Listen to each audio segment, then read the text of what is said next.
Welcome back, everyone. Chris Saxman. Welcome back, everyone. Chris Saxman, Virginia Free, bringing you great vendors, information on the best possible campaign and public information that you need to get for your company, your product, whatever you're doing on social media, and frankly, in the world of public relations. I'm joined by Maven Digital's Mariana Mancuso. Mariana, welcome aboard. Thanks for having me, Chris. It's always a pleasure to have you talk about social media, social networking. What's the importance? First of all, you're coming to Richmond June 15th.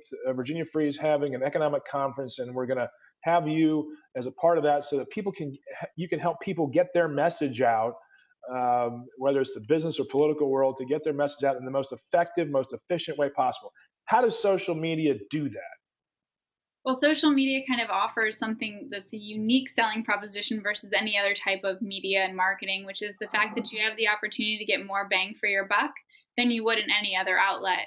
With Facebook advertising, you can actually determine your budget and then you can bid on how much you want to spend. So you don't have to spend $1,000. You could spend maybe $500 and really see a large ROI on that as far as in terms of engagement and reach of people. And how do you measure that in social media? A lot of times in politics and advertising, you get all this stuff in the mail, and you don't know how effective it is. You kind of hope, wish, dream that it actually works. In social media, especially like on Facebook, you know whether your message is being received and if it's being shared or engaged, and then what happens to it. Describe that process.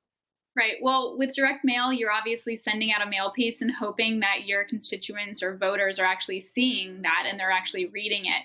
Where when you're using social media, or for example, Facebook ads, you can target people right down to a key demographic in a key location, and you're able to kind of see if they're resonating with your ad. For example, if you send out an ad and you set the target parameters of 65 and over, and you want to do a jobs message, but then you see that the audience isn't really resonating very well. It's not a lot of clicks. It's not reaching a lot of people. There's not a lot of impressions. Then you can maybe scale back the age and say, well, I want to go maybe 45 to 55 and see if the jobs message does well here.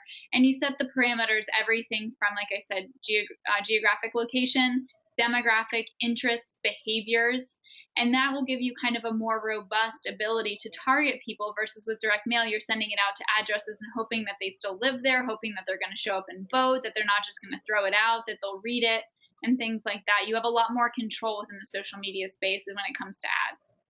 So you can break down even in zip codes by age, by gender, by interest. You could pick all the Washington Redskins fans in the 23233 zip code who are female above 25. Can you do that? Yeah, absolutely. And also, if you have a list of your absentee ballot voters, you can take all of the zip codes in which your absentee ballot voters live in and then upload that into Facebook, run an ad targeting people in those key zip codes that are absentee ballot voters to make sure that they turn in their ballot on time. Can you do it by individual voter? You can target, when it comes to targeting voters, you would actually target through zip code and location. You wouldn't actually be able to get granular like John Smith, who lives on, 144 Oak Lane. You would want to actually target everybody that lived within that zip code of Joe Smith. But so it sounds like if you're in a social media campaign, you can do all these things, but to do it, you got to have someone with a little bit of skill to manage this and be constantly on top of it in order to maximize the investment. How much is the investment? What are we talking about here in normal campaigns? You've run a lot, very successfully so, some national ones. Well, when it comes to budgeting for Facebook ads or overall social media ads, whether it's on Twitter, Instagram, Facebook, etc., you're really going to look at your overall budget and say, we usually ask for about 10 to 15% of the budget to target within for ad buys. Now, that doesn't obviously include the manpower behind the ad buys, but it does give you some semblance of what it would require for you to be able to start purchasing ad buys, because ultimately, with campaigns, the main goal in social media for any candidate is to create a sense of ubiquity. We want that person to be seen at every turn of any user on social media at any given point in time. Does that turn voters off? That ubiquity, that, oh my God, there's that candidate again? oh my God, there's that issue again. I can't stand talking about this? That's a really good question. It's interesting because what with the social media campaigns that we've done and the strategies that we employ, it's more of like a cocoon effect where we're coming at them from different angles and in different ways so that it's not kind of overwhelming every time they see everything. It's always jobs, jobs, jobs. It's maybe different ways about different, it's all about the messaging, right? So you want to make sure that the messaging is kind of slowly bringing the person towards that key message of jobs, but is not always like jobs, jobs, jobs, if that makes sense. Yeah, but that requires a lot of management in the operations of the campaign, where you're actually building them to a, I don't know if a crescendo is the right word, or a call to action is better. But that's fascinating. What are the best social media platforms for business and politics? For business and politics, really what we suggest oftentimes is definitely Facebook. It's going to have a little bit of an older demographic, but that's a great place to be. Within the political sphere, one thing that we do recommend is Twitter because that's where we know that the press is hanging out, getting the bite size 140 characters or less of press release nuggets that they can put into their stories and always seeing what everybody's doing. So when it comes to candidates, you obviously want to straddle Facebook and Twitter, as this will allow you to not only stay above the fold on the newspaper, but also stay above the news feed on others. And then when it comes to businesses, Twitter is not really necessarily a place that we often suggest every business to be on because the average lifespan of a tweet is 10 minutes.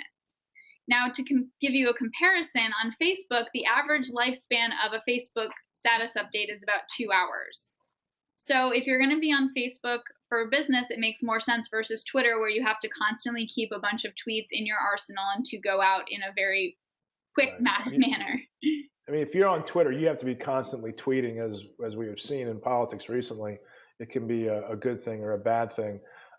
In Facebook, though, you said the posts last 2 hours. What kind of posts last longer? The longest lasting post as far as social media platforms go is actually on Pinterest, and that lasts about 3 months. Wow. Are political campaigns moving towards Pinterest and Instagram? They're I would not. say they're moving towards Instagram, not necessarily Pinterest, unless your key demographic is stay-at-home moms and women who enjoy pinning things to virtual scrapbooks.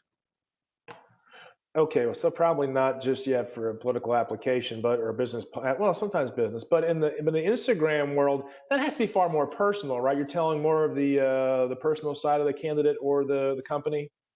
Oftentimes when we do Instagram for a candidate or a campaign, we find that we have a little more freedom, so to speak, in terms of the way that we're talking in the posts. So we can be a little more colloquial, obviously not using too much slang like we talked about last week, but really kind of reaching that demographic, which will be younger. We know that Facebook is much younger crowd than on Facebook, but they are still voters nonetheless, and they do enjoy being able to see kind of what's going on behind the scenes of the campaign or what the candidate's getting into. So it's going to be a little bit different and a little less buttoned up. Okay, okay. Don't want to get too technical or lingo-y there. But the benefits of each social media platform have to be understood in your total campaign. And that's a great data point for people to pull back when they're talking about social media, because it's such a dominant force in our politics and frankly in our culture. I mean, it's just everywhere.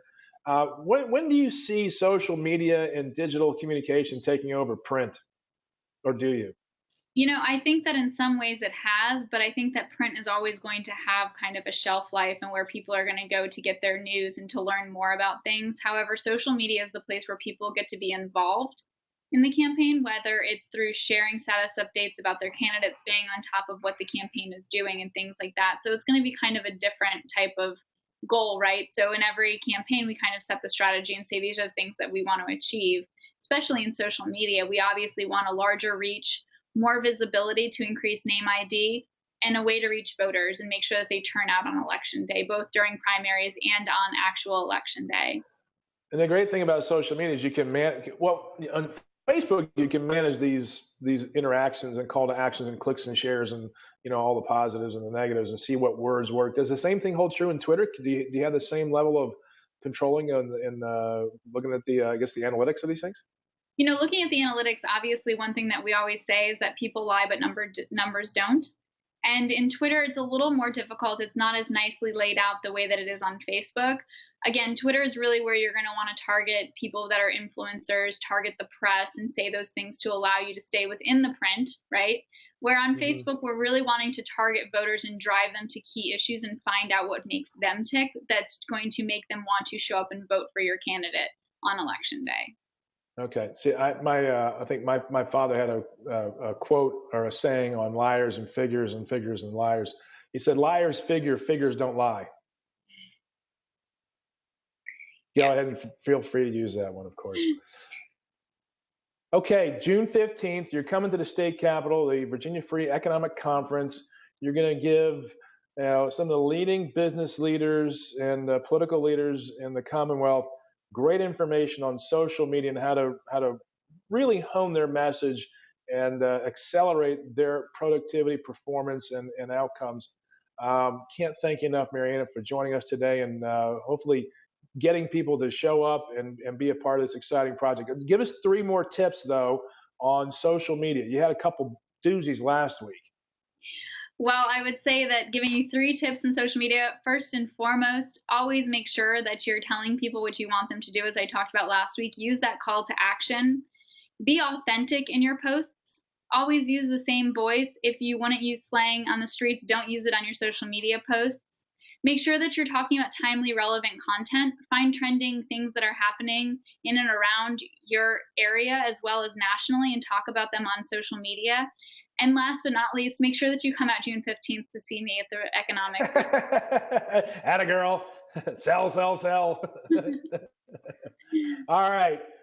Mariana Mancuso, Maven Digital, Palm Beach, Florida.